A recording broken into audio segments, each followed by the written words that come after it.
ടുനെറ്റ് news കാലാവസ്ഥാ വാർത്തയിലേക്ക് സ്വാഗതം. കാലാവസ്ഥാ പ്രതിഭാസമായ ആഗോള മഴപ്പാത്തി അഥവാ Madden Julian oscillation (MJO) Indian മഹാസമുദ്രത്തിൽ തുടരുന്നുവെന്നും ഇതിന്റെ സ്വാധീനം അടുത്ത 10 ദിവസം കൂടി ഇന്ത്യൻ മഹാസമുദ്രത്തിൽ, പ്രത്യേകിച്ച് ബംഗാൾ ഉൾക്കടലിൽ തുടരുമെന്നും മെറ്റ്ബീറ്റ് വെതർ.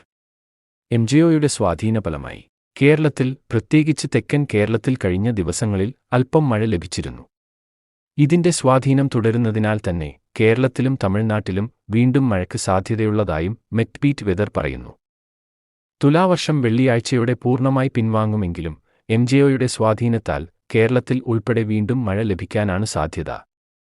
ഈ മാസം അവസാനത്തോടെയാണ് വീണ്ടും മഴസാധ്യതയുള്ളതായി മെറ്റ്ബീറ്റ് വെതർ അറിയിക്കുന്നത്. സംസ്ഥാനത്ത് ഇന്ന് 7 ജില്ലയിൽ മഴസാധ്യതയുണ്ടെന്ന് കേന്ദ്ര കാലാവസ്ഥാ നിരീക്ഷണ വിഭാഗം അറിയിച്ചു.